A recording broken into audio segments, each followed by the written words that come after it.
¿Qué pasaría si un hombre justo lo perdiera todo en un solo día? Esta es la historia más inquietante del Antiguo Testamento, donde el sufrimiento no tiene explicación fácil y donde Dios parece guardar silencio.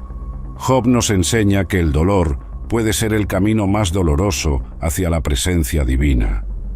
Prepárate para una jornada que desafiará todo lo que crees saber sobre la justicia, el sufrimiento y la soberanía de Dios. En la vasta tierra de Uz, bajo el cielo abrasador del oriente, vivía un hombre que era la definición misma de la integridad. Su nombre era Job, y no había otro como él en toda la tierra. Era perfecto, recto, temeroso de Dios y apartado del mal. Su reputación de santidad resonaba como un cántico entre todas las tribus del desierto. Job no era solamente un hombre santo, era también extremadamente próspero. Tenía 7 hijos y 3 hijas, una familia numerosa que en aquellos tiempos significaba bendición directa del cielo. Sus riquezas se extendían como las estrellas del firmamento: 7.000 ovejas, 3.000 camellos, 500 yuntas de bueyes, 500 asnas, además de muchísimos criados. Sin duda alguna, era el más grande de todos los orientales. Sus hijos tenían la costumbre de hacer banquetes, cada uno en su día, en su propia casa, y enviaban a llamar a sus 3 hermanas para que comiesen y bebiesen con ellos. Era una familia unida, próspera, feliz. Pero Job, el patriarca vigilante, no dejaba pasar por alto ningún detalle espiritual de su casa. Y cuando habían pasado en turno los días del convite, Job enviaba y los santificaba, y se levantaba de mañana y ofrecía holocaustos conforme al número de todos ellos. Porque decía Job: quizá habrán pecado mis hijos y habrán blasfemado contra Dios en sus corazones. De esta manera hacía todos los días. Era un padre preocupado no solo por el bienestar físico de sus hijos, sino por su condición espiritual. Cada madrugada, antes de que el sol pintara de oro las montañas del desierto, Job se levantaba para interceder por cada uno de sus hijos. Ofrecía holocaustos por si acaso hubieran pecado en sus corazones durante las celebraciones. Esta rutina de santificación revelaba el corazón de Job. No era un hombre religioso por apariencia, sino alguien que vivía en constante comunión con el Altísimo. Su temor a Dios no era superstición, era reverencia genuina. Su apartarse del mal no era fanatismo, era sabiduría. En la tierra de Uz, Job era conocido como el hombre más íntegro, más próspero, más bendecido. Cuando se mencionaba su nombre, los mercaderes hablaban de sus riquezas, los padres de familia de su sabiduría y los sacerdotes de su piedad. Era un hombre completo, equilibrado, que había encontrado el secreto de vivir en armonía con el cielo y prosperar en la tierra. Sus ovejas cubrían los campos como nubes blancas sobre el pasto verde. Sus camellos formaban caravanas que cruzaban el desierto, llevando riquezas de una ciudad a otra. Sus bueyes araban campos extensos que producían abundantes cosechas. Sus asnas cargaban el fruto de la tierra hacia los mercados lejanos. Pero más que sus posesiones, Job era rico en algo que el dinero no puede comprar: la aprobación divina. Había construido su vida sobre el fundamento correcto, había elegido el camino estrecho, había perseverado en la justicia cuando otros tomaban atajos hacia la riqueza fácil. Job no sabía que en los cielos se estaba preparando una prueba que sacudiría todos los fundamentos de su vida. No tenía idea de que su nombre estaba siendo mencionado en las cortes celestiales, donde los ángeles se presentan delante del trono del Altísimo. No imaginaba que su integridad estaba a punto de ser puesta a prueba de una manera que ningún ser humano había experimentado antes. Era un hombre en la cima de la vida, disfrutando de todo lo que este mundo puede ofrecer: familia, riquezas, respeto, salud y, por encima de todo, la presencia de Dios. Pero como veremos, a veces Dios permite que las tormentas más feroces caigan sobre los árboles más firmes, no para destruirlos, sino para mostrar de qué madera están hechos. La historia de Job está a punto de comenzar, y con ella aprenderemos que la verdadera medida de un hombre no se conoce en los días de abundancia, sino en las noches de pérdida total. Un día aconteció que vinieron los hijos de Dios para presentarse delante de Dios, y entre ellos vino también Satanás. Esta es una de las escenas más extraordinarias de toda la Escritura. Una audiencia celestial donde los seres angelicales comparecen ante el trono del Creador del universo. El escenario cambia dramáticamente de la tierra de Uz a las cortes del cielo. Allí, en la presencia del Todopoderoso, se presenta no solo la hueste celestial, sino también el acusador, Satanás, cuyo nombre significa adversario o el que se opone. Y dijo Dios a Satanás: ¿De dónde vienes? Respondiendo Satanás a Dios, dijo: de rodear la tierra y de andar por ella. No era una pregunta por ignorancia. Dios sabía exactamente de dónde venía el diablo. Era una pregunta que expone la naturaleza inquieta, destructiva y siempre activa del enemigo. Satanás había estado rondando por la tierra como león rugiente, buscando a quien devorar. Había estado observando, calculando, planeando. Su respuesta revela su naturaleza. Nunca descansa, siempre está en movimiento, siempre buscando oportunidades para causar destrucción y dolor. Entonces Dios dijo a Satanás: ¿no has considerado a mi siervo Job, que no hay otro como él en la tierra, varón perfecto y recto, temeroso de Dios y apartado del mal? Aquí está el testimonio del mismo Dios sobre Job. No son palabras de hombres, sino la evaluación divina de un corazón humano. Dios estaba, por así decirlo, alardeando de Job. Como un padre orgulloso que muestra los logros de su hijo, el Señor presentó a Job como el ejemplo perfecto de lo que un ser humano puede llegar a ser cuando vive en obediencia y temor del Altísimo. Pero Satanás no se quedó callado. Con la astucia que lo caracteriza, lanzó una acusación que cortaría hasta lo más profundo de la naturaleza humana. ¿Acaso teme Job a Dios de balde? ¿No le has cercado alrededor a él y a su casa y a todo lo que tiene? Al trabajo de sus manos has dado bendición, por tanto, sus bienes han aumentado sobre la tierra. Era una acusación devastadora. Satanás estaba sugiriendo que la fe de Job era transaccional, que su amor por Dios era condicional, que su obediencia tenía precio. En otras palabras, Job servía a Dios porque le convenía hacerlo. Pero extiende ahora tu mano y toca todo lo que tiene, y verás si no blasfema contra ti en tu misma presencia. El desafío estaba lanzado. Satanás apostaba que si se le quitaba todo a Job, su fe se desmoronaría como castillo de naipes. Esta acusación no era solo contra Job, era contra toda la humanidad. ¿Es posible que alguien ame a Dios por quien es y no por lo que puede darle? ¿Existe la fe desinteresada? ¿Puede alguien bendecir el nombre del Señor tanto en la abundancia como en la escasez? Y dijo Dios a Satanás: He aquí, todo lo que tiene está en tu mano, solamente no pongas tu mano sobre él. Y salió Satanás de delante de Dios. Dios aceptó el desafío, pero con límites. Satanás podía tocar las posesiones de Job, pero no su vida. Aquí vemos algo que nos debe llenar de asombro y terror. Dios tiene control absoluto sobre lo que el diablo puede y no puede hacer. Satanás no es un Dios rival, no tiene poder independiente. Es un ser creado que opera bajo los límites que el Creador le establece. Pero también vemos algo que nos debe inquietar. Dios permite el sufrimiento. No lo causa directamente, pero lo permite. Y a veces, como en el caso de Job, permite que sufran precisamente aquellos que más le aman y le obedecen. La pregunta que surge inmediatamente es: ¿por qué? ¿Por qué Dios permitiría que su siervo más fiel fuera atacado de esta manera? ¿Acaso no podía simplemente declarar la victoria sin pasar por la prueba? La respuesta está en la naturaleza misma de la fe verdadera. La fe que no ha sido probada no es fe, es apenas esperanza. El oro que no ha pasado por el fuego no puede ser declarado puro. La integridad que no ha sido desafiada puede ser solo conveniencia disfrazada. Dios conocía el corazón de Job mejor que el mismo Job se conocía.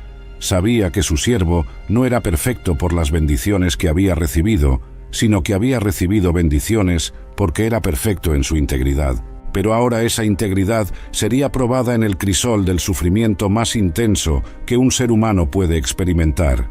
Y a través de esa prueba, no solo se revelaría la calidad de la fe de Job, sino que se establecería para toda la eternidad que es posible amar a Dios sin condiciones. La apuesta cósmica había comenzado. El cielo observaba, el infierno se preparaba, y la tierra estaba a punto de presenciar una demostración de fe que resonaría a través de los siglos. Y un día aconteció que sus hijos e hijas comían y bebían vino en casa del hermano mayor. Era un día como cualquier otro en la casa de Job. Sus hijos celebraban según su costumbre, disfrutando de la abundancia que su padre había trabajado tan duro para proveer. Las risas llenaban el aire, el vino corría libremente y la familia estaba reunida en perfecta armonía. Job, fiel a su rutina, probablemente estaba planificando los sacrificios que ofrecería al día siguiente por sus hijos. Como cada noche, su corazón de padre intercedía silenciosamente por cada uno de ellos. No tenía la menor idea de que ese sería el último día que los vería con vida. Y vino un mensajero a Job y le dijo: «Estaban arando los bueyes y las asnas paciendo cerca de ellos, y acometieron los sabeos y los tomaron, y mataron a los criados a filo de espada. Solamente escapé yo para darte la nueva». El primer golpe cayó como rayo en cielo despejado. Los sabeos, tribus nómadas conocidas por sus incursiones violentas, habían atacado sin previo aviso. En cuestión de minutos, años de trabajo y acumulación de riqueza se esfumaron. Pero esto era solo el comienzo. Aún estaba éste hablando, cuando vino otro que dijo: «Fuego de Dios cayó del cielo, que quemó las ovejas y a los pastores, y los consumió. Solamente escapé yo para darte la nueva». Antes de que Job pudiera procesar completamente la primera tragedia, llegaba la segunda. 7.000 ovejas, el corazón de su riqueza ganadera, habían sido destruidas por fuego celestial. Los pastores que las cuidaban también habían perecido. La descripción es aterradora: fuego de Dios. Parecía como si el mismo cielo se hubiera vuelto contra Job. Todavía estaba éste hablando, cuando vino otro que dijo: «Los caldeos hicieron 3 escuadrones, y arremetieron contra los camellos y se los llevaron, y mataron a los criados a filo de espada, y solamente escapé yo para darte la nueva». El tercer golpe no se hizo esperar. Los caldeos, otro pueblo guerrero, habían atacado desde diferente dirección. 3.000 camellos, fundamentales para el comercio en el desierto, habían sido robados. Más criados habían sido asesinados. La velocidad de los ataques sugería coordinación, como si fuerzas invisibles hubieran orquestado la destrucción simultánea. Entre tanto que éste hablaba, vino otro que dijo: «Tus hijos y tus hijas estaban comiendo y bebiendo vino en casa de su hermano el primogénito, y un gran viento vino del lado del desierto y azotó las 4 esquinas de la casa, la cual cayó sobre los jóvenes y murieron, y solamente escapé yo para darte la nueva». Y entonces llegó el golpe final, el que haría que todos los anteriores parecieran insignificantes. Un viento sobrenatural, una tempestad imposible, había derribado la casa donde sus 10 hijos celebraban. Todos habían muerto. En un instante, la descendencia de Job, su legado, su futuro, todo había sido sepultado bajo los escombros. La secuencia de los acontecimientos revela la estrategia diabólica. Primero los bueyes y las asnas, luego las ovejas, después los camellos y finalmente los hijos. Satanás guardó lo peor para el final, sabiendo que el corazón de un padre puede soportar la pérdida de riquezas, pero se quiebra ante la muerte de los hijos. Cada mensajero terminaba con las mismas palabras: «Solamente escapé yo para darte la nueva». Era como si hubieran sido preservados específicamente para traer el dolor a Job. No había tiempo para recuperarse de una tragedia antes de que llegara la siguiente. Era un bombardeo emocional calculado para destruir cualquier vestigio de fe. Job se encontró en pocos minutos transformado de patriarca próspero a hombre completamente arruinado. Las riquezas acumuladas durante décadas habían desaparecido. Los hijos criados con tanto amor yacían muertos. Los criados que dependían de él habían perecido. Todo lo que había construido, todo lo que amaba, se había desvanecido como humo en el viento. Entonces Job se levantó y rasgó su manto y rasuró su cabeza y se postró en tierra y adoró. La reacción de Job fue inmediata pero sorprendente. No maldijo, no gritó, no se rebeló. Se levantó, realizó los gestos tradicionales del luto más profundo y se postró en tierra. Pero lo que hizo después dejó al cielo y al infierno sin palabras. Adoró. En el momento de mayor pérdida de su vida, Job adoró al Dios que había permitido que todo esto sucediera. Y dijo: «Desnudo salí del vientre de mi madre, y desnudo volveré allá». Dios dio y Dios quitó, sea el nombre de Dios bendito. Estas palabras atraviesan los siglos como un eco de fe inquebrantable. Job reconoció que todo lo que había tenido era regalo de Dios y que Dios tenía derecho a retirarlo. En todo esto no pecó Job, ni atribuyó a Dios despropósito alguno. Esta declaración divina es crucial. A pesar de la magnitud de la tragedia, a pesar del dolor indescriptible, Job no pecó contra Dios con sus labios ni en su corazón. La primera ronda de la prueba había terminado. Satanás había fallado. Job había demostrado que era posible amar a Dios sin condiciones, bendecir su nombre tanto en la abundancia como en la pérdida total. Pero el acusador no se daría por vencido tan fácilmente. Tenía otro plan, un ataque aún más personal y devastador. La batalla recién comenzaba. Aconteció que otro día vinieron los hijos de Dios para presentarse delante de Dios, y entre ellos vino también Satanás para presentarse delante de Dios. Una segunda audiencia celestial se convocó. Satanás había regresado con el rabo entre las patas, pero no derrotado. Su primera estrategia había fallado rotundamente, pero tenía una carta más que jugar. Y dijo Dios a Satanás: ¿De dónde vienes? Respondiendo Satanás a Dios, dijo: de rodear la tierra y de andar por ella. La misma pregunta, la misma respuesta, pero esta vez había un trasfondo diferente. Satanás había estado observando a Job, estudiando su reacción, buscando alguna grieta en su armadura espiritual. Y Dios dijo a Satanás: ¿no has considerado a mi siervo Job, que no hay otro como él en la tierra, varón perfecto y recto, temeroso de Dios y apartado del mal, y que todavía retiene su integridad, aun cuando tú me incitaste contra él para que lo arruinara sin causa?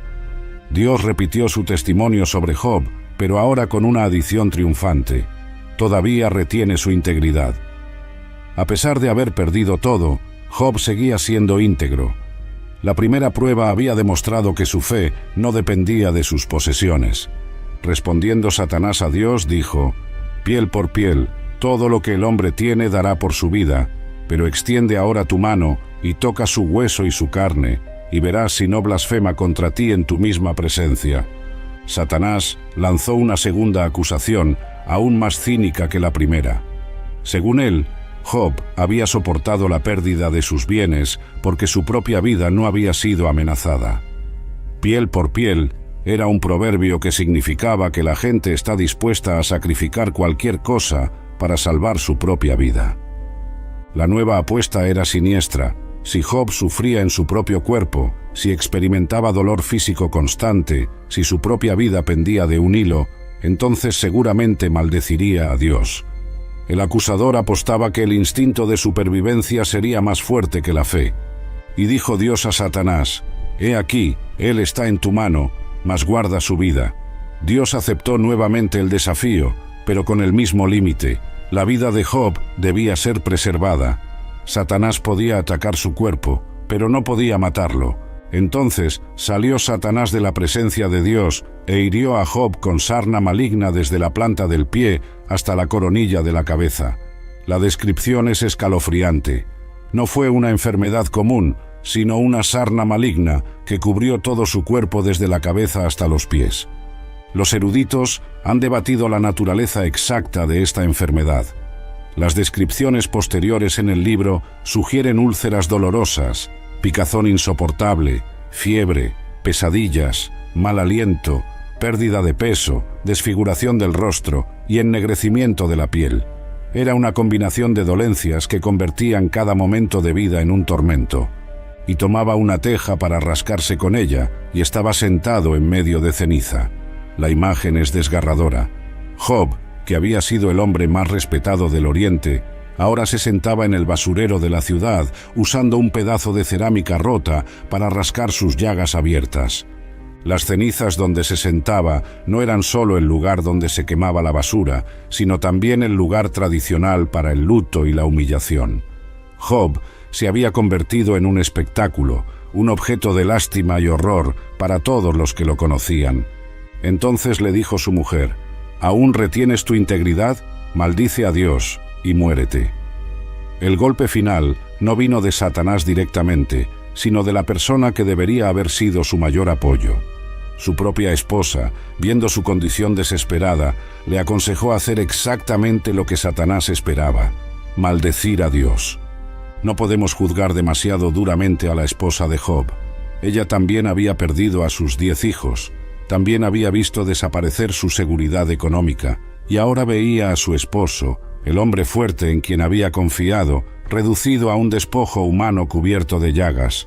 Su consejo tenía una lógica desesperada. Si Job maldecía a Dios, Dios lo mataría rápidamente, acabando con su sufrimiento. Era como decir: ya que vas a morir de todos modos por esta enfermedad, mejor muere rápido maldiciendo a Dios. Y él le dijo: como suele hablar cualquiera de las mujeres fatuas, has hablado. ¿Qué? ¿Recibiremos de Dios el bien y el mal no lo recibiremos? En todo esto no pecó Job con sus labios. La respuesta de Job fue firme pero no cruel. La llamó fatua, que significa necia o sin entendimiento, pero no la atacó personalmente. Su argumento era lógico. Si aceptamos las bendiciones de Dios cuando vienen, ¿no deberíamos aceptar también las pruebas cuando llegan? Nuevamente, el texto enfatiza que Job no pecó con sus labios.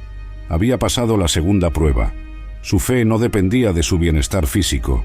Ni la pérdida total de bienes, ni el dolor físico extremo pudieron quebrar su integridad. Pero Job era humano, y el peso de tanto sufrimiento comenzaba a hacer efecto. Aunque no maldijo a Dios, pronto comenzaría a hacer preguntas muy difíciles. El drama estaba lejos de terminar.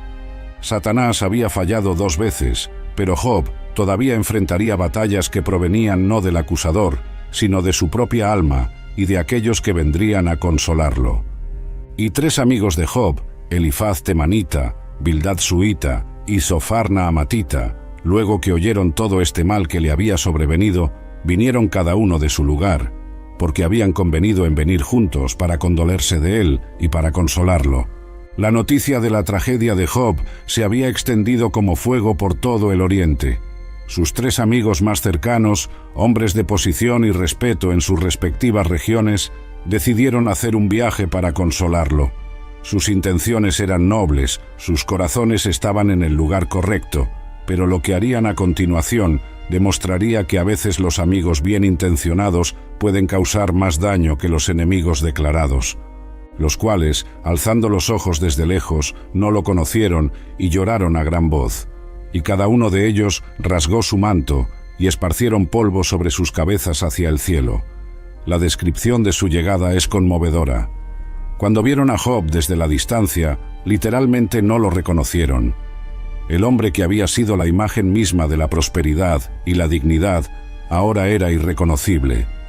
Su reacción fue inmediata y visceral. Lloraron a gran voz.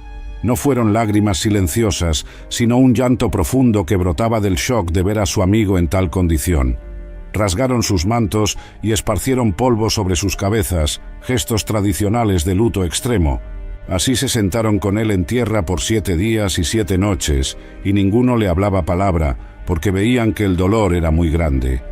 Esta es una de las imágenes más poderosas del libro. 4 hombres sentados en silencio total durante una semana completa. Durante 7 días y 7 noches, simplemente estuvieron presentes. No intentaron explicar, no ofrecieron consejos prematuros, no minimizaron el dolor. Reconocieron que había situaciones donde las palabras son inadecuadas, donde la presencia silenciosa es el regalo más grande que se puede ofrecer. Este fue, paradójicamente, su momento de mayor sabiduría. Si la historia hubiera terminado ahí, estos 3 hombres serían recordados como los mejores consoladores de la historia. Pero desafortunadamente, la historia continúa. Después abrió Job su boca y maldijo su día. Job finalmente rompió el silencio, pero no como Satanás esperaba. No maldijo a Dios, sino que maldijo el día de su nacimiento. En un torrente de poesía dolorosa, expresó su deseo de nunca haber existido. Perezca el día en que yo nací, y la noche en que se dijo, varón es concebido. Job no cuestionó a Dios directamente, pero cuestionó el valor de la existencia misma. Deseaba que el día de su nacimiento fuera borrado del calendario, que nunca hubiera sido parte de la creación. Sus palabras eran el grito de un alma en agonía total. Describió la muerte como un descanso deseado, un alivio de la tortura de vivir. ¿Por qué se da luz al trabajado y vida a los de ánimo amargo? Fue entonces cuando Elifaz, aparentemente el mayor y más respetado del grupo, decidió que el silencio había durado suficiente. Su respuesta iniciaría una serie de discursos que revelarían una teología defectuosa y una comprensión superficial del sufrimiento. Si probáremos a hablarte, te será molesto, pero ¿quién podrá detener las palabras? Elifaz comenzó con una disculpa, reconociendo que sus palabras podrían ser molestas. Sin saberlo, estaba profetizando exactamente lo que sucedería. Su argumento era aparentemente lógico, pero fundamentalmente errado. ¿Quién siendo inocente se perdió? ¿Y en dónde los rectos fueron destruidos? Como yo he visto, los que aran iniquidad y siembran injuria, la siegan. Elifaz estaba aplicando la teología de la retribución. Los buenos son bendecidos, los malos sufren. Por lo tanto, si Job estaba sufriendo, debe haber algún pecado oculto en su vida. Era una lógica simple, pero devastadoramente incorrecta. Bildad siguió con un argumento similar, pero más directo. Si tus hijos pecaron contra él, él los entregó en el lugar de su pecado.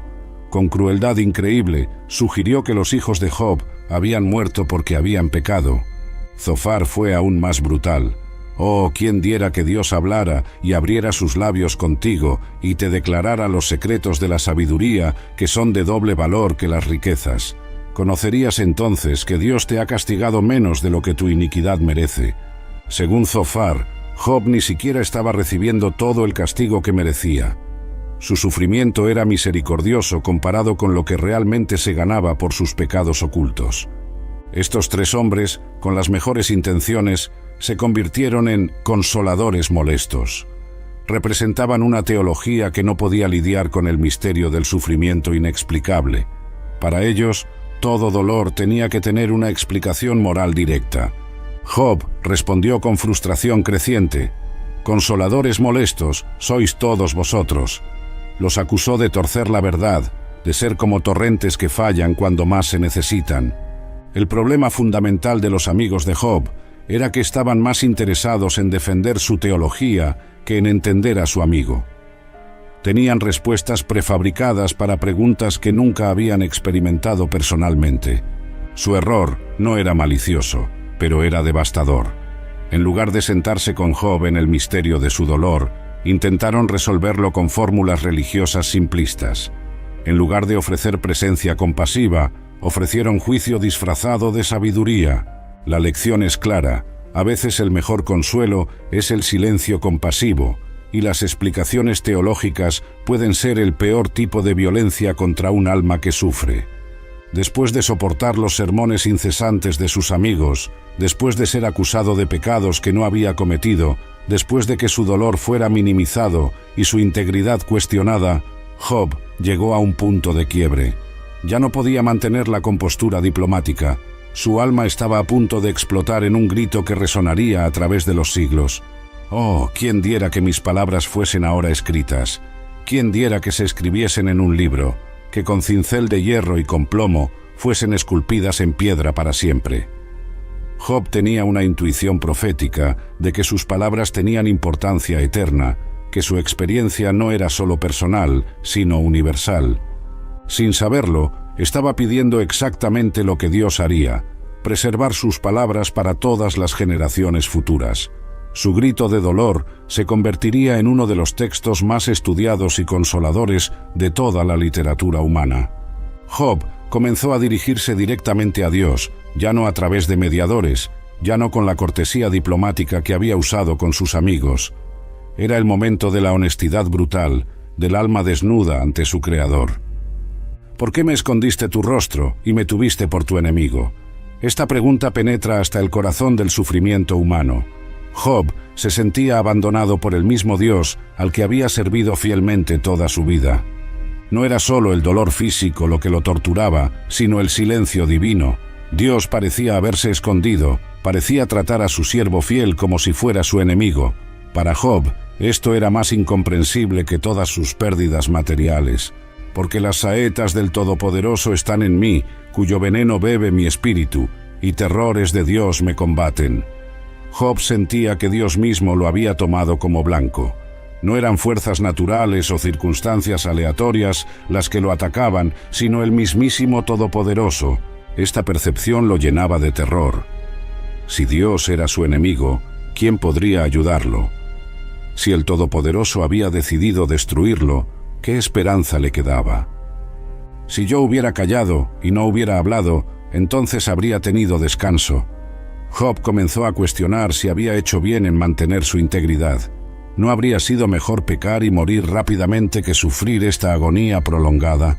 Pero inmediatamente después, en una de las declaraciones de fe más hermosas de toda la Biblia, Job proclamó: «Yo sé que mi Redentor vive, y al fin se levantará sobre el polvo, y después de deshecha esta mi piel, en mi carne he de ver a Dios».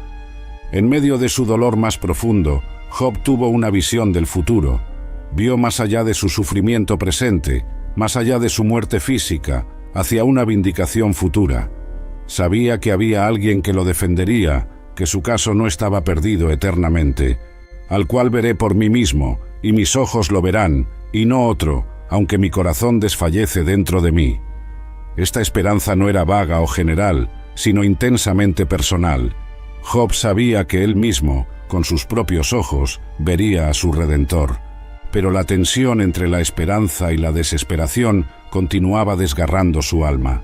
En un momento declaraba fe en su vindicación futura, al siguiente clamaba por la muerte como único alivio.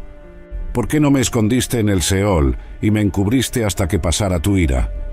Job deseaba poder esconderse hasta que la tormenta pasara, hasta que Dios recordara su misericordia. Sus preguntas se volvían cada vez más audaces. ¿No son pocos mis días? Cesa pues, y déjame, para que me consuele un poco, antes que vaya para no volver a la tierra de tinieblas y de sombra de muerte. Job le estaba pidiendo a Dios que lo dejara en paz, que detuviera el ataque, que le diera al menos un pequeño respiro antes de morir. Era una petición desesperada de alguien que había llegado al límite de su resistencia. Lo más notable de estos capítulos es que Job nunca pecó contra Dios, pero tampoco pretendió entender lo que estaba pasando. Mantuvo su integridad sin sacrificar su honestidad emocional. Sus preguntas no eran blasfemias, eran el grito genuino de un corazón humano que buscaba sentido en medio del caos. Sus cuestionamientos no negaban la existencia o la bondad de Dios, sino que buscaban desesperadamente entender sus caminos. Job se convirtió en la voz de todos los que han sufrido sin explicación, de todos los que han clamado al cielo sin recibir respuesta inmediata, de todos los que han luchado por mantener la fe cuando todo parecía indicar que Dios los había abandonado. Su honestidad brutal ante Dios se convertiría en modelo para todos los creyentes que enfrentan crisis incomprensibles. Job demostró que es posible ser fiel y honesto al mismo tiempo, que Dios prefiere nuestros gritos auténticos a nuestras sonrisas religiosas fingidas. Después de 37 capítulos de debate, después de que Job había agotado sus preguntas y sus amigos habían gastado todos sus argumentos, después de que un joven llamado Eliú había dado su propio discurso tratando de defender a Dios, algo extraordinario sucedió. El cielo se abrió. Entonces respondió Dios a Job desde un torbellino. No desde una brisa suave, no desde una voz pequeña y delicada, sino desde un torbellino, desde una tempestad que sacudía la tierra y llenaba el aire de poder y majestad. La llegada de Dios no fue silenciosa ni gentil. Fue una manifestación de poder que dejó claro inmediatamente quién era el que hablaba. El torbellino envolvió el lugar donde Job se sentaba, y de en medio de esa tormenta sobrenatural, la voz del Creador del universo comenzó a hablar. ¿Quién es ese que oscurece el consejo con palabras sin sabiduría? La primera pregunta de Dios fue directa y penetrante. No era una pregunta por ignorancia, sino una pregunta retórica que ponía todo en perspectiva. Job había hablado mucho sobre los caminos de Dios, pero según el Altísimo, había oscurecido el entendimiento con palabras que carecían de sabiduría verdadera. No era que Job fuera malicioso, sino que era ignorante de realidades que estaban más allá de su comprensión. Ahora ciñe como varón tus lomos, yo te preguntaré, y tú me contestarás. Dios invitó a Job a prepararse para un intercambio, pero no sería Job quien haría las preguntas. Era el momento de que el Creador examinara a la criatura, Y entonces comenzó una serie de preguntas que humillarían toda arrogancia humana y revelarían la vastedad de la ignorancia del hombre ante la sabiduría divina. ¿Dónde estabas tú cuando yo fundaba la tierra? Házmelo saber, si tienes inteligencia. La primera pregunta fue sobre los orígenes. Job no había estado presente cuando Dios colocó los cimientos del mundo. No había sido consultado, no había contribuido, ni siquiera había sido testigo. ¿Quién ordenó sus medidas, si lo sabes, o quién extendió sobre ella cordel? Dios describió la creación como un proyecto de construcción gigantesco, donde cada medida había sido calculada con precisión divina. ¿Sobre qué están fundadas sus bases? ¿O quién puso su piedra angular cuando alababan todas las estrellas del alba y se regocijaban todos los hijos de Dios? La imagen es gloriosa. La creación del mundo fue un evento que hizo cantar a las estrellas y gritar de gozo a los ángeles. Job no había estado allí, no había participado en esa celebración cósmica. Su perspectiva estaba limitada por su experiencia temporal y finita. ¿Quién encerró con puertas el mar cuando se derramaba saliéndose de su seno? Dios habló de su control sobre las fuerzas más poderosas de la naturaleza. El océano, que para los humanos representa poder incontenible, para Dios era como un bebé al que se le ponen límites. Cuando puse yo nubes por vestidura suya y por su faja oscuridad, y establecí sobre él mi decreto, le puse puertas y cerrojo, y dije: hasta aquí llegarás, y no pasarás adelante, y ahí parará el orgullo de tus olas. El mar, símbolo del caos y la destrucción, obedecía órdenes divinas. Tenía límites que no podía traspasar. El mismo poder que controlaba los océanos era el que estaba a cargo de la vida de Job. ¿Has mandado tú a la mañana en tus días? ¿Has mostrado al alba su lugar? Dios preguntó si Job había tenido alguna vez control sobre los fenómenos más básicos de la vida diaria. ¿Había ordenado alguna vez al sol que saliera? Las preguntas continuaron, cada una revelando áreas de la creación donde la sabiduría y el poder humano eran totalmente inadecuados. La luz, las profundidades del mar, las puertas de la muerte, la vastedad del universo, los fenómenos meteorológicos, todo estaba bajo control divino, pero fuera del entendimiento humano. ¿Has entrado tú en los tesoros de la nieve, o has visto los tesoros del granizo, que tengo reservados para el tiempo de angustia, para el día de la guerra y de la batalla? Incluso los fenómenos que Job podía observar, como la nieve y el granizo, tenían propósitos y sistemas que él no comprendía. Dios los guardaba como tesoros para momentos específicos de la historia. ¿Por dónde se reparte la luz y se esparce el viento solano sobre la tierra? Las fuerzas más fundamentales de la naturaleza operaban según leyes que Job no había establecido ni podía controlar. ¿Quién repartió conducto al turbión y camino a los relámpagos y truenos para hacer llover sobre la tierra deshabitada, sobre el desierto, donde no hay hombre? Dios revelaba que su cuidado se extendía más allá de las necesidades humanas. Hacía llover sobre desiertos donde no había gente, demostrando que el universo no giraba alrededor de los seres humanos. Cada pregunta era un recordatorio de la pequeñez humana ante la grandeza divina. Job había estado cuestionando los caminos de Dios desde su perspectiva limitada, sin reconocer que su visión era como la de una hormiga tratando de entender los planes de un arquitecto. El silencio que había torturado a Job durante tanto tiempo había sido roto, pero no con explicaciones, sino con preguntas que revelaban su total ignorancia sobre los asuntos más básicos del universo. Después de humillar a Job con preguntas sobre la creación inanimada, Dios dirigió su atención hacia el reino animal, pero no habló de criaturas comunes y corrientes. En su lugar, presentó dos bestias tan extraordinarias, tan poderosas, tan imposibles de dominar por manos humanas, que hasta el día de hoy los eruditos debaten sobre su identidad exacta. Mira ahora Behemoth, el cual hice como a ti, hierba come como buey. Dios presentó la primera criatura con una declaración sorprendente, el cual hice como a ti. Behemoth era obra de las mismas manos que habían formado a Job, pero era completamente diferente en naturaleza y propósito. La descripción que siguió desafía la imaginación. He aquí ahora que su fuerza está en sus lomos y su vigor en los músculos de su vientre. Su cola mueve como un cedro y los nervios de sus muslos están entretejidos. Esta no era una descripción de ningún animal conocido por Job. Una cola que se movía como un cedro sugería algo de dimensiones colosales.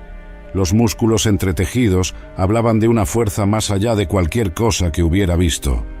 Sus huesos son fuertes como bronce y sus miembros como barras de hierro. Behemoth no era solo grande, sino prácticamente indestructible. Su estructura ósea era como metal, sus extremidades como barras de hierro forjado.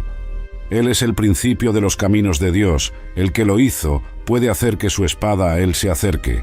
Esta declaración es crucial. Behemoth era el principio de los caminos de Dios, una obra maestra de la creación divina. Solo su creador podía acercarse a él con una espada. Ciertamente los montes producen hierba para él, y toda bestia del campo retoza allá.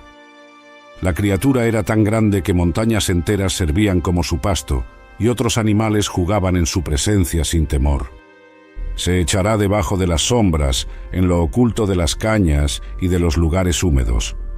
Los árboles sombríos lo cubren con su sombra. Los sauces del arroyo lo rodean. A pesar de su tamaño colosal, Behemoth podía esconderse.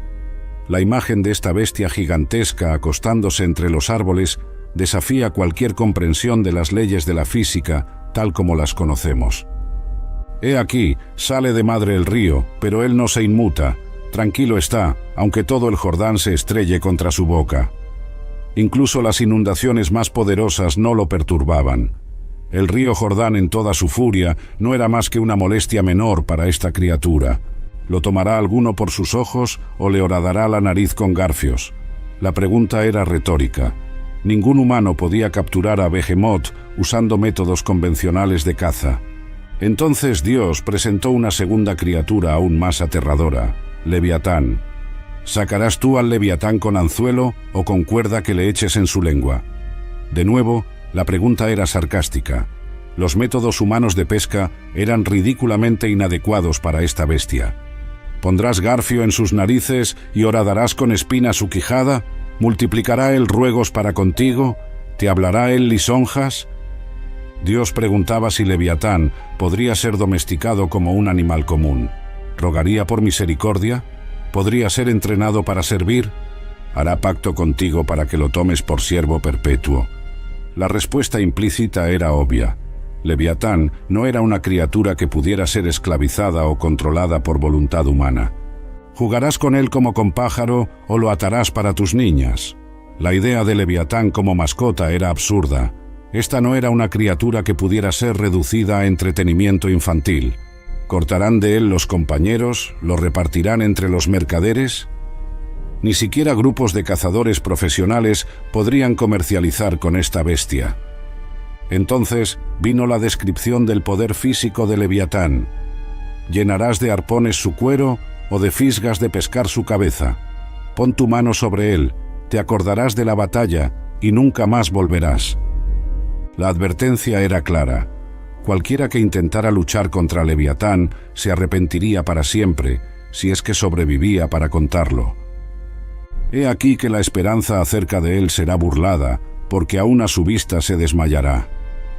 Solo ver a Leviatán era suficiente para hacer que una persona se desmayara de terror.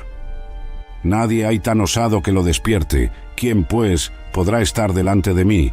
Y aquí llegó el punto central de toda la descripción. Si nadie era lo suficientemente valiente para despertar a Leviatán, ¿quién podía enfrentarse al Dios que lo había creado? La descripción continuó con detalles aterradores. De su boca salen antorchas de fuego, centellas de fuego proceden, de sus narices sale humo, como de una olla o caldero que hierve. Leviatán no era solo grande y fuerte, era una criatura de fuego. Su aliento encendía carbones, llamas salían de su boca. Era como un dragón viviente, pero real, no mitológico. Su aliento enciende los carbones, y de su boca sale llama. En su cerviz está la fuerza, y delante de él se esparce el desaliento. El cuello de Leviatán era pura fuerza, y su presencia misma causaba terror paralizante en todo lo que se acercaba. Las partes de debajo de él son como tiesto agudo, imprime su rastro como trillo en el lodo. Incluso el vientre de esta criatura era como cerámica cortante, dejando marcas profundas donde pasaba. Hace hervir como una olla el mar profundo y lo vuelve como una olla de ungüento. Leviatán convertía el océano mismo en una caldera hirviente. En pos de sí hace resplandecer la senda, hace que el abismo parezca cano. Su paso dejaba una estela luminosa en el agua, como si el mar se volviera blanco tras él. No hay sobre la tierra quien se le parezca, animal hecho exento de temor. Menosprecia toda cosa alta, es rey sobre todos los soberbios. Leviatán era único en la tierra, sin temor, despreciando todo lo que los humanos consideraban grande y poderoso. Era el rey de todas las criaturas soberbias. El mensaje era claro: si Job no podía entender ni controlar a estas criaturas que Dios había hecho, ¿cómo podía pretender entender o cuestionar los caminos del Creador mismo? Después de escuchar la voz del Todopoderoso desde el torbellino, después de ser confrontado con preguntas que revelaban la vastedad de su ignorancia, después de contemplar criaturas cuyo poder estaba completamente fuera de su comprensión, Job se encontró en un momento de decisión crucial. No era el momento de defender su posición, no era el tiempo de explicar su sufrimiento, no era la oportunidad de buscar respuestas a sus preguntas, era el momento de la rendición total ante el Dios que había hablado.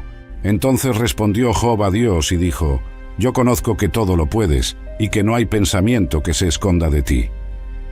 Las primeras palabras de Job fueron una confesión de la omnipotencia divina. Ya no era el hombre que cuestionaba los caminos de Dios, sino alguien que reconocía plenamente el poder absoluto del Altísimo. ¿Quién es el que oscurece el consejo sin entendimiento? Por tanto, yo hablaba lo que no entendía, cosas demasiado maravillosas para mí que yo no comprendía. Job citó las palabras exactas que Dios había usado para confrontarlo, pero ahora las aplicaba a sí mismo con total humildad. Reconocía que había hablado de asuntos que estaban más allá de su comprensión, que había oscurecido el entendimiento divino con su ignorancia humana. La frase «cosas demasiado maravillosas para mí» revela una transformación completa en la perspectiva de Job. Lo que antes había visto como incomprensible e injusto, ahora lo reconocía como maravilloso, aunque estuviera más allá de su capacidad de entender. «Oye, te ruego, y hablaré, te preguntaré, y tú me enseñarás». Estas palabras repetían la invitación que Dios le había hecho, pero ahora Job las pronunciaba con una actitud completamente diferente. Ya no era el desafío de alguien que demandaba respuestas, sino la súplica humilde de alguien que reconocía su necesidad de ser enseñado. Y entonces vino la declaración más impactante de todo el libro: «De oídas te había oído, mas ahora mis ojos te ven». Esta simple oración contiene la clave de toda la experiencia de Job. Durante toda su vida había conocido a Dios de segunda mano, a través de tradiciones, enseñanzas, experiencias de otros. Había tenido fe en un Dios que conocía por referencias, pero ahora, en medio del sufrimiento más profundo de su vida, había tenido un encuentro directo con el Todopoderoso. Sus ojos habían visto lo que antes solo había escuchado. La diferencia entre conocimiento intelectual y experiencia personal se había hecho clara de manera dramática. «Por tanto me aborrezco y me arrepiento en polvo y ceniza». La palabra «aborrezco» aquí no significa que Job se odiara a sí mismo en el sentido moderno. En el contexto hebreo, significaba que se despreciaba a sí mismo en comparación con la gloria divina que había contemplado. Su arrepentimiento no era por pecados específicos que había cometido, sino por la actitud que había tenido al cuestionar a Dios desde su perspectiva limitada. Se arrepentía de haber hablado como si fuera igual a Dios, como si tuviera derecho a demandar explicaciones del Creador del universo. El polvo y ceniza no era solo una expresión de humildad, era el reconocimiento de su naturaleza mortal ante el Dios eterno. Job se veía a sí mismo como lo que realmente era, una criatura hecha del polvo de la tierra, dependiente completamente del aliento divino para su existencia. Este momento de rendición no fue una derrota humillante, sino una liberación gloriosa. Job finalmente había encontrado lo que había estado buscando durante todo su sufrimiento. no respuestas a sus preguntas, sino la presencia del Dios que estaba más allá de todas las preguntas. La ironía es hermosa. Job había exigido un encuentro con Dios para defender su caso, para probar su inocencia, para obtener justificación, pero cuando finalmente vio a Dios, ya no necesitaba defenderse. La presencia divina era suficiente. No había explicación del porqué de su sufrimiento. No había revelación de la apuesta cósmica entre Dios y Satanás. No había respuestas teológicas elaboradas. Solo había la presencia abrumadora del Todopoderoso, y eso era más que suficiente. En este encuentro, Job aprendió que la verdadera fe no consiste en entender los caminos de Dios, sino en confiar en el carácter de Dios. No se trata de tener todas las respuestas, sino de conocer personalmente al Dios que tiene todas las respuestas. La transformación de Job fue completa. El hombre que había comenzado perfecto en su integridad externa, ahora era perfecto también en su humildad interna. Había pasado de conocer acerca de Dios a conocer a Dios mismo. Esta rendición no fue el final de su historia, sino el verdadero comienzo, porque es sólo cuando nos vemos claramente en la luz de la gloria divina que podemos ser verdaderamente restaurados y usados para los propósitos eternos de Dios. Y aconteció que después que habló Dios estas palabras a Job, Dios dijo a Elifaz temanita: «Mi ira se encendió contra ti y contra tus dos compañeros, porque no habéis hablado de mí lo recto, como mi siervo Job». El primer acto de Dios después del encuentro con Job fue dirigirse a los tres amigos que habían venido a consolarlo. Su veredicto fue sorprendente y revelador. Estaba enojado con ellos, no con Job. Durante todo el debate, estos hombres habían creído que estaban defendiendo a Dios. Habían argumentado a favor de su justicia, habían explicado sus caminos, habían tratado de justificar sus acciones. Pero según Dios mismo, no habían hablado correctamente de él. En contraste, Job, quien había cuestionado, gritado, demandado respuestas y expresado dudas, había hablado lo recto acerca de Dios. La honestidad brutal era preferible a la ortodoxia superficial. Ahora pues, tomaos 7 becerros y 7 carneros, e id a mi siervo Job, y ofreced holocausto por vosotros, y mi siervo Job orará por vosotros, porque de cierto a él atenderé para no trataros afrentosamente, por cuanto no habéis hablado de mí lo recto, como mi siervo Job. Dios ordenó un sacrificio específico y designó a Job como intercesor. El hombre que había sido acusado por sus amigos ahora se convertía en su sacerdote. El que había sido juzgado ahora tenía el privilegio de orar por sus jueces. La ironía era perfecta. Los hombres que habían venido a interceder por Job ahora necesitaban que Job intercediera por ellos. Los consoladores necesitaban consuelo. Los maestros necesitaban perdón. Fueron pues Elifaz temanita, Bildad suita y Zofar naamatita, e hicieron como Dios les dijo, y Dios atendió a Job. Los tres amigos obedecieron humildemente. No discutieron, no protestaron, no trataron de justificar sus palabras. Reconocieron su error y buscaron la intercesión de aquel a quien habían herido con sus discursos. Y quitó Dios la aflicción de Job, cuando él hubo orado por sus amigos, y aumentó al doble todas las cosas que habían sido de Job. La restauración de Job comenzó en el momento exacto en que oró por sus amigos, no cuando se humilló ante Dios, no cuando confesó su ignorancia, sino cuando intercedió por aquellos que lo habían lastimado. Esta es una lección profunda sobre la naturaleza del perdón y la restauración. A veces nuestro propio sanamiento está conectado con nuestra capacidad de orar por aquellos que nos han herido. Y vinieron a él todos sus hermanos y todas sus hermanas, y todos los que antes le habían conocido, y comieron con él pan en su casa, y se condolieron de él, y le consolaron de todo aquel mal que Dios había traído sobre él. Y cada uno de ellos le dio una pieza de dinero y un anillo de oro. La restauración de Job no fue solo material, sino también social. Las personas que probablemente lo habían evitado durante su enfermedad, ahora regresaban a su vida. Traían regalos, pero más importante, traían su presencia y su consuelo. Y bendijo Dios el postrer estado de Job más que el primero, porque tuvo 14,000 ovejas, 6,000 camellos, 1,000 yuntas de bueyes y 1,000 asnas. La bendición material fue exactamente el doble de lo que había tenido antes. Donde antes tenía 7.000 ovejas, ahora tenía 14.000. Sus 3.000 camellos se convirtieron en 6.000. Todo fue restaurado en abundancia doble, y tuvo 7 hijos y 3 hijas. Los hijos fueron restaurados en el mismo número, no en cantidad doble. Algunos interpretan esto como evidencia de que Job volvería a ver a sus primeros 10 hijos en la resurrección, completando así la restauración doble, incluso en el área de su descendencia. Y llamó el nombre de la primera, Jemima, el de la segunda, Cesia, y el nombre de la tercera, Keren-Hapuk. Los nombres de las hijas son significativos. Jemima significa paloma, símbolo de paz. Cesia significa canela, sugiriendo dulzura y valor. Keren-Hapuk significa cuerno de antimonio, refiriéndose a un cosmético que embellecía los ojos. Y no se hallaron mujeres tan hermosas como las hijas de Job en toda la tierra, y les dio su padre herencia entre sus hermanos. Esta nota sobre la belleza de sus hijas y el hecho de que recibieron herencia, algo inusual en esa cultura, sugiere que la restauración de Job trajo consigo una nueva perspectiva sobre el valor y la dignidad. Después de esto vivió Job 140 años y vio a sus hijos y a los hijos de sus hijos hasta la 4ª generación.